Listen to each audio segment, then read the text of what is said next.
All right, so here we have an equation. We want to describe a lot of things about it and sketch it. I'm actually going to start with the sketch because it's going to be easier to describe things about it when we see what the graph looks like. So we'll put the sketch right here. First of all, can you see that the vertex is going to move 3 to the right and 1 up? Because we have a minus 3, that's going to move it 3 to the right, and 1 up, 3, 1 will be our vertex.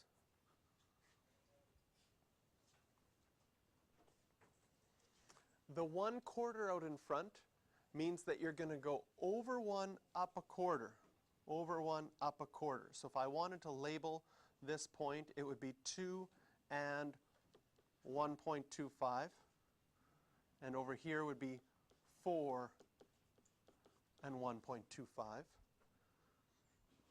And then if I think, well, normally I'm going over 1, up 1, over 1, up 3, over 1, up 5, over 1, up 7.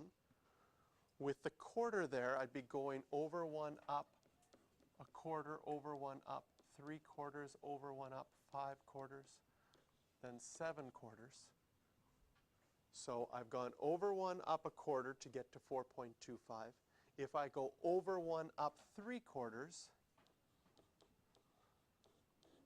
I'm going to get to 5, 2. Same thing in this direction. If I go over 1, up 3/4, I'm going to go to 3, 2. So now I've got 5 points there. I can get a rough estimate. I know that my parabola is looking like this. Your axis of symmetry, often like to draw your axis of symmetry with a dotted line. I'm going to draw that dotted line right through there. If we're labeling our axis of symmetry, because it's a vertical lines are always x equals, and it would be x equals 3. Do you guys know why vertical lines are always x equals? Has anyone ever told you why that happens?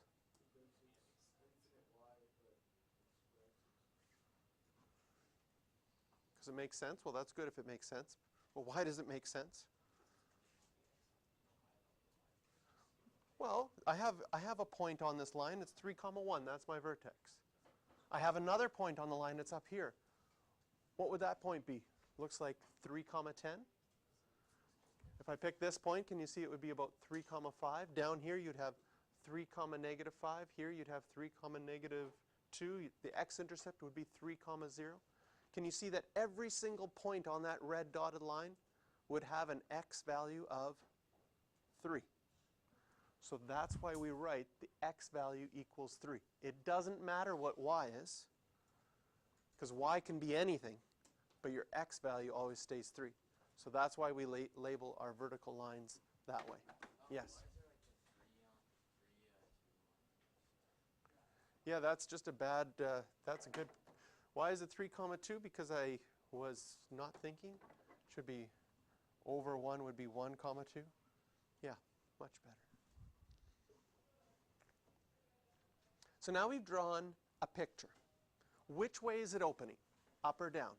Up. No problem. Now that we've drawn our picture, it's easy to see. What is the vertex? The vertex is 3, 1. We can get that directly from the equation.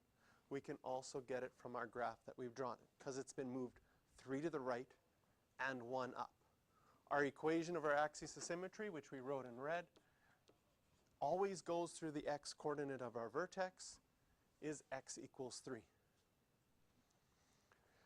Can you see in this one that there are no x-intercepts? But we do have a y-intercept. 2 ways to find that y-intercept. The best way to find a y-intercept is plug in x equals 0. So if we go to our equation,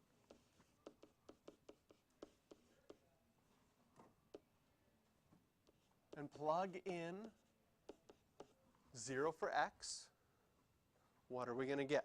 We're going to get negative 3 squared, which is 9.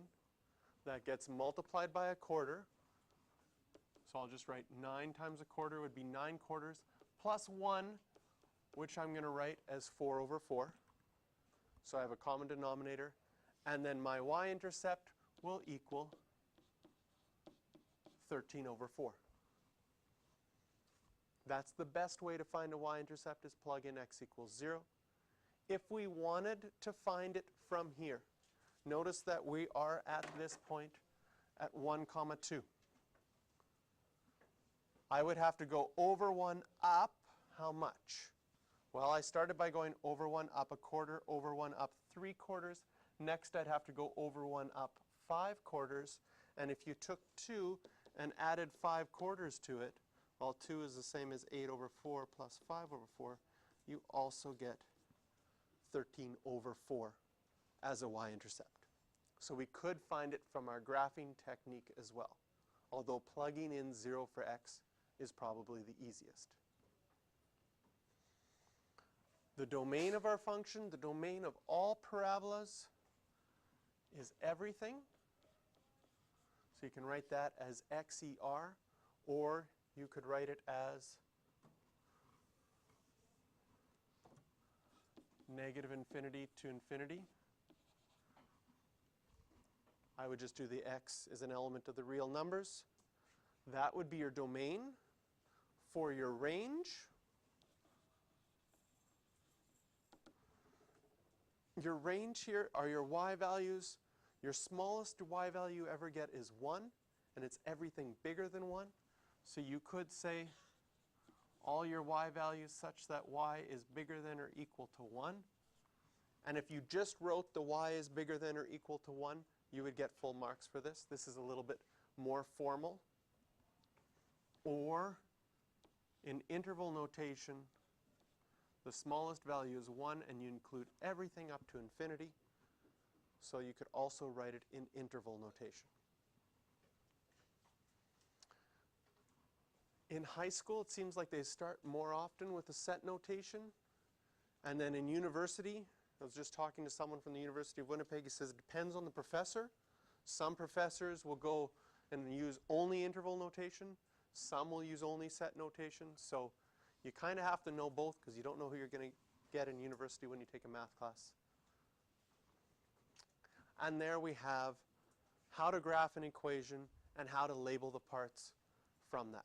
So when we have the equation in this form, okay, one of the things I probably should have said right at the beginning is we should notice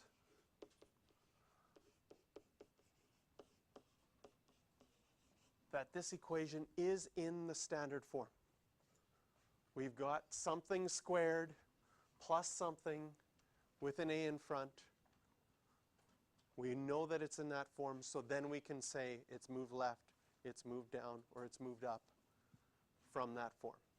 Sometimes you'll get an equation where this 1 might start on the other side, and you have to rearrange it a little bit to make it look like this form before you can graph it. So numbers 6 and 8 are ones you can do for practice.